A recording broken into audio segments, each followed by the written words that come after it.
Can you imagine what life would be like in the year 3000? This sci fi animated sitcom, created by Matt Groening, delves deeply into the life of Philip J. Fry as he is cryogenically frozen, only to be revived in the year 3000, where he meets Leela, Bender, and many more wacky characters while working at Planet Express. The shipping company delivers throughout the universe, often running into trouble.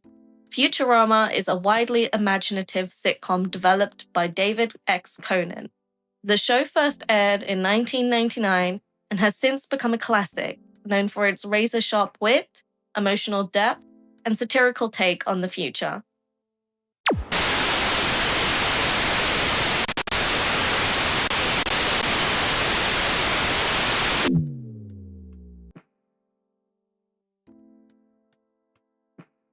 While examining the artifacts in a museum of natural history, Fry discovers the petrified remains of his pet dog Seymour. Determined to reunite with his old friend, Fry convinces the professor to clone Seymour using advanced technology that can even restore his memories.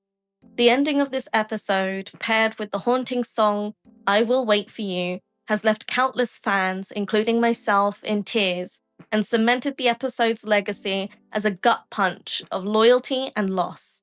There will be spoilers as we delve into further details about the episode. If you haven't seen this episode, please watch it. It's one of my favorites.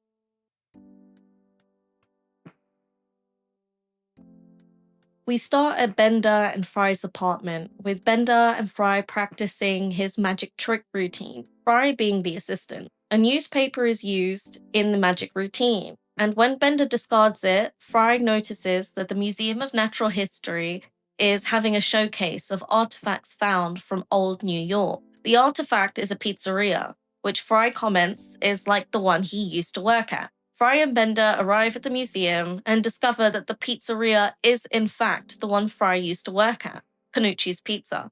After correcting the museum docent, Fry begins to list some of the artifacts he recognizes, including Seymour to his surprise. We have our first flashback to 1999, where we see Seymour hiding in an alley while Fry delivers a pizza. It turns out that the delivery was a prank, and Fry has no choice but to eat the pizza. Seymour whines, moving closer to Fry, hungry since he's a stray dog. And feeling bad for him, Fry gives him some pizza. This is where Seymour gets his name, originating from the prank name given to Fry, Seymour Butts. After the pizza is finished, Fry pedals away on his bike, leaving Seymour behind. Seymour runs after Fry, barking. This shows the beginnings of a deep and meaningful connection between man and man's best friend. After this flashback, we see Bender looking at the petrified Seymour. Fry picks up Bender by the ankle and smashes the display to get Seymour out of his case. He gets caught and is thrown out of the museum. We then move back to Planet Express. Fry is talking to the crew. Professor Farnsworth suggests that Fry should protest to get his dog back. Fry sets up a protest outside of the museum and dances to get the attention of the museum staff. Another flashback occurs with Fry singing Walking on Sunshine. Seymour is also here, barking along to the tune. Fry comments that Seymour is waiting outside the pizzeria, like he always does. Fry and Seymour go inside the pizzeria, and Panucci uses the dough to dry Seymour off, calling him the mascot. There are more cute moments that express the love between Seymour and Fry. Seymour is then seen swimming in the pizza sauce before we cut back to Fry in the future, who is still dancing 3 days later. The paleontologist who discovered Seymour comes outside, and after talking to Fry, decides that he'd like to give Seymour back to him. Fry is overjoyed at this. At Planet Express, we find Bender working as a magician, and Zoidberg is the new assistant. Bender is not happy. Fry comes into the room and explains that Professor Farnsworth has discovered that Seymour has been fast fossilized, meaning that they can use his cells to try and reclone him. Fry calls Seymour his best friend, which hurts Bender's feelings, leading him to cry. In Farnsworth's lab, we see a large tank that was used to clone Hubert. He explains that they'll use this to clone Seymour, and then further explains that under the hard fossil shell is a creamy center that would allow him to clone Seymour exactly, including his memories. There's another flashback that mimics the series' opening, with Fry playing a retro game arcade before being told that he has to deliver a pizza. This exact pizza is what caused him to be frozen for 1,000 years. We have a new scene, though, one where Seymour is trying to stop Fry from making this delivery by biting and pulling his trouser leg. Despite warnings, Fry continues to make the pizza delivery by cycling and tells Seymour that he will be back, instructing Seymour to wait outside and wait for him. Seymour is whining, and we cut to the cryogenics lab, where Fry gets frozen. The scene plays out exactly as before. You can spot Nibbler if you look carefully. We're back in the present with Fry buying various toys and accessories for Seymour, much to Bender's annoyance. Bender is showing envy as he believes that Fry is replacing him with Seymour. Bender continues to battle for attention, listing off all the ways that he's better than Seymour. Fry continues to get ready for Seymour, though, ignoring Bender. Back in 1999, we see Fry's dad attempt to get into contact with Fry by calling him and failing to do so, going to voicemail. Seymour bursts into the house without Fry, which confuses his family. His dad begins to rant about Y2K taking over, while Seymour is behind the TV barking along to Walking on Sunshine. Seymour runs to the front door, scratching it, as if to tell the family he knows where Fry is. Yancey points this out, but Fry's dad is skeptical, only opening the front door to let the dog out. At Planet Express, we see Fry waiting patiently, while Leela and Amy are play wrestling on the floor. Fry wants them to hurry so he can set up Seymour's doggy bed. Bender walks in with a robotic puppy in an attempt to make Fry jealous, just like he is. Amy points out that he is jealous, and Bender waves this off.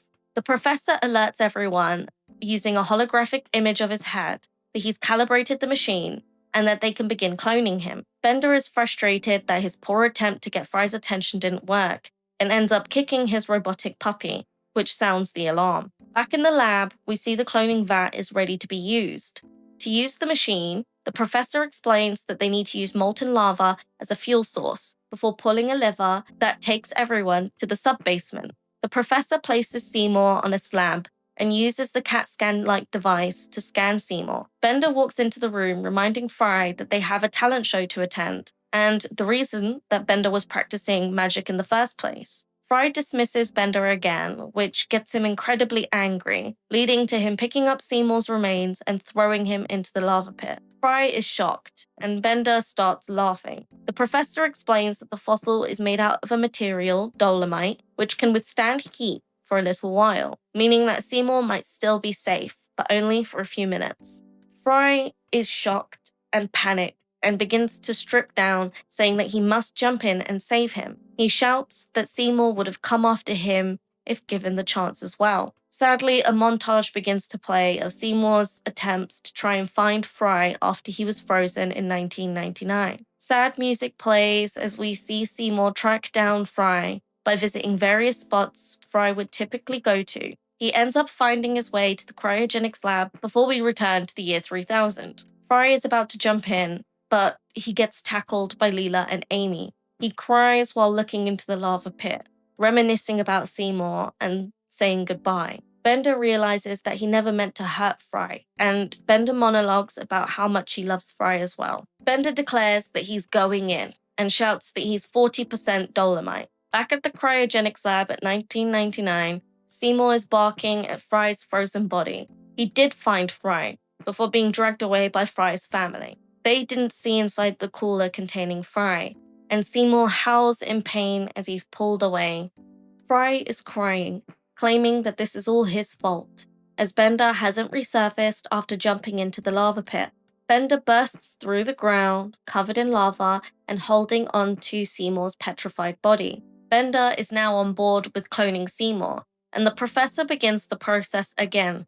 The screen displaying Seymour's information, including his age, indicates that he lived for 15 years. Fry is shocked to learn that Seymour lived 12 more years after he was frozen. Fry stops the cloning process and says that Seymour lived a whole life after he got frozen. He says that he will never forget Seymour, but Seymour forgot him a long time ago.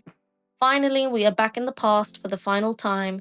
The music plays I Will Wait For You with a montage of Seymour. We see him waiting for years, in the exact spot that Fry told him to stay. He stays there through various seasons and long after the pizzeria closes. Seymour, after 12 years, closes his eyes after lying down, and the screen moves to the credits.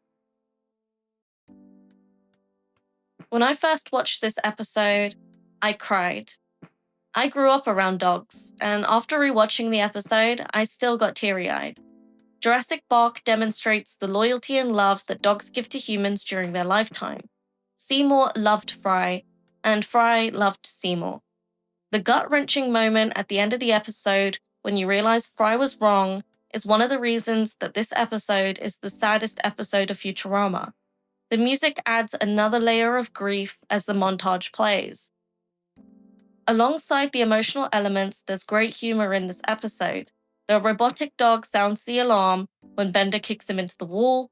Professor Farnsworth plugs his vat into an outlet on the side of the lava pit after saying that it's lava-powered. It's a great episode that feels so nostalgic to me. Growing up, I remember sitting with my family, watching Futurama or The Simpsons. There are other emotional episodes too, which I hope to cover soon. Thank you for watching my video. If you enjoyed, please give me a like and subscribe. Bye-bye for now.